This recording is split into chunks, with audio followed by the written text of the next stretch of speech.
शुरू अल्लाह के नाम से जो नहायत मेहरबान रहम करने वाला। अस्सलाम वालेकुम। आप देख रहे हैं मेरा यूट्यूब चैनल और मेरा नाम है मोहम्मद हारून। अमीर बलाज से लेकर जावेद भट्ट तक दो बड़े अहम वाकयात रोज़ हुआ। फिर इसके दौरान इनके साथ जुड़े हुए कुछ कैरेक्टर्स के साथ भी जो है अजीबोगरीब वाकयात रोज़ हुआ, जिसमें मुजफ्फर जो अमीर बलाज का शूटर था वो मौके पर ही मारा गया। इसका दोस्त एहसन शाह गिरफ्तार हो गया। फिर उसके बाद एहसन शाह का पुलिस मुकाबला हो गया। फिर इसके फौरन बाद ही जावेद भट्ट के साथ अफसोसनाक वाकया पेश आया।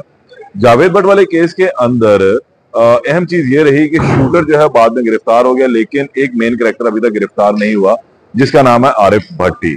जबकि अमीर फतेह और कैसर भट्ट ने अपनी अबूरी जमानतें जो है वो करवा रखी। लेकिन इस दौरान जो है असल मामला थोड़ा सा पुलिस की जानिब भी जो है वो टिल-टोटा दिखाई दिया। वो मामला ये था कि एक मुबैना तौर पर ऑडियो लीक हुई, जिसमें अरीशा जो एहसन शाह की बेवा है ये आपस में गुफ्तगू करते हुए सुनाई दी। और इसके अंदर कुछ अहम चीजें सामने आई कि एहसन शाह अपनी बीवी अरीशा को जो है मुबैना तौर पर कुछ इंफॉर्मेशन पास कर रहा था पुलिस एहलकार, पुलिस अफसर के हवाले से। तो हम इसके बाद एक FIR जो है उन पुलिस अफसर ने, जो सब इंस्पेक्टर है शकील भट्ट, उसने अरीशा, तीफी भट्ट और गोगी भट्ट के खिलाफ जो है वो दर्ज करवा दी। इस FIR के इंदराज के फौरन बाद जो है एक कुछ नई चीजें सामने आना शुरू हुई। वो ये थी कि अरीशा मंजर-ए-आम से गायब हो गई थी। अरीशा का बिल्कुल कुछ इल्म नहीं था, लेकिन अचानक अरीशा जो मंजर-ए-आम पर आई, इसे सेशन कोर्ट से अपने इस मुकदमे जो थाना इचरा में दर्ज किया गया था इसमें अबूरी जमानत करवा ली। और मौका उसने ये रखा था कि वो इद्दत में है, लिहाजा उसे जो है कुछ वक्त दिया जाए। अब 3 मरतबा जो है इसकी अबूरी जमानत में तौसी हो चुकी है और आज भी इसकी अबूरी जमानत पर समाअत हुई थी।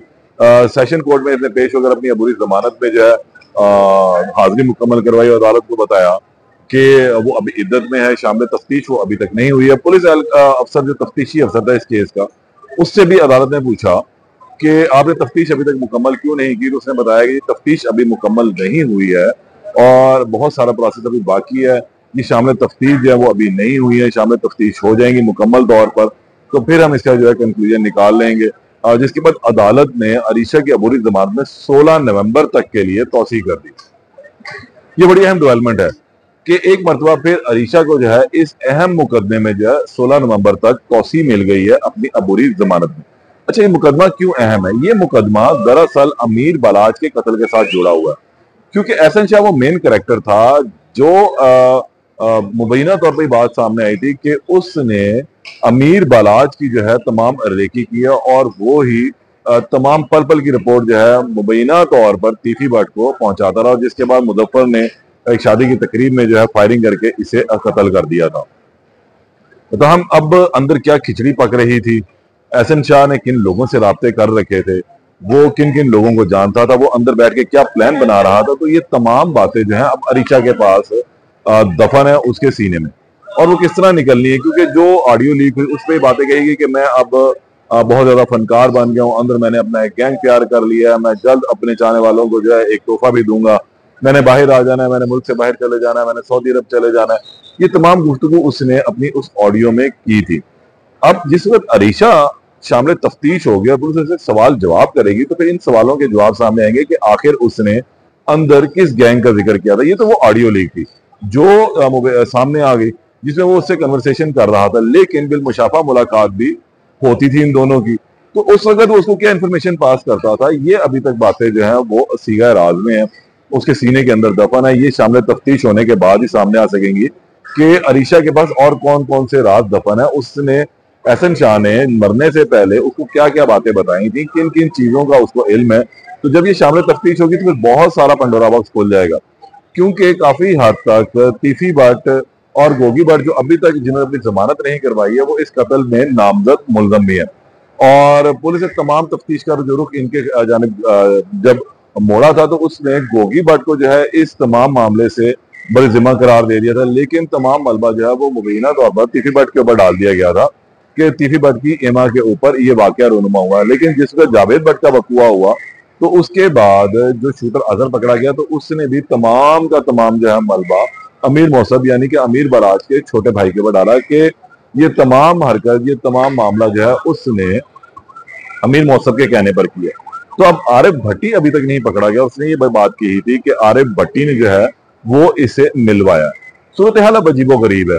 दोनों जानिब से अब ये केस अगर हम देखते हैं तो एक नहज पर आकर आमने सामने खड़े हो चुके हैं, क्योंकि एक जन से आरिफ भट्टी का जो है बयान बहुत अहमियत का हामिल है, जो जावेद बर्ग के कत्ल में मेन इस टाइम अक्यूज बन चुका हुआ, और दूसरी जानिब अरीशा का बयान इस लिहाज से बड़ा अहम है अमीर बलाज वाले वाक़े में कि अरीशा से जो गुफ्तगू एहसन शाह की जेल में 1-to-1 मुलाकातों में होती रही थी वो क्या थी, क्या उसके पास वाकई कुछ राज हैं, कुछ सीने में उसको कुछ दफन है, क्या इसके पास कोई इंफॉर्मेशन है उस तमाम मामले की कि एहसन शाह जेल में बैठ के क्या प्लानिंग कर रहा था। तो जिस वक्त वो सामने तफ्तीश होगी या उसकी जमानत खारिज होगी तो फिर पुलिस की कस्टडी में जाने के बाद बहुत सारी चीजें जो वो सामने आ जाएंगी। लेकिन इस मामले में अब 16 नवंबर तक जो है वो अबूरी जमानत है। 16 नवंबर तक वो सामने तफ्तीश होती है नहीं होती है ये अब अलग मामला है। अगर वो सामने तफ्तीश हो जाती हैं तो फिर पुलिस उनसे क्या सवालात करेगी वो बातें भी बहुत जल्द सामने आ जाएंगी। लेकिन अगर वो इस मरतबा भी 16 नवंबर को सामने तफ्तीश नहीं होती है तो मुमकिना तौर पर शायद इनकी जमानत खारिज हो जाए, लेकिन अभी वो इद्दत में है तो इनकी अबूरी जमानत एक मरतबा फिर तौसी हो सकती है। लेकिन ये तौसी आखिर कितनी मरतबा होगी? 28 नवंबर को ये इद्दत का जो टाइम है गालबन वो भी पूरा हो जाएगा, क्योंकि ये अगस्त के अंदर वकूआ हुआ था 28 अगस्त को। तो अब ये अगर हम आगे चलते तो 3 महीने यहाँ पर नवंबर में पूरे होते हैं।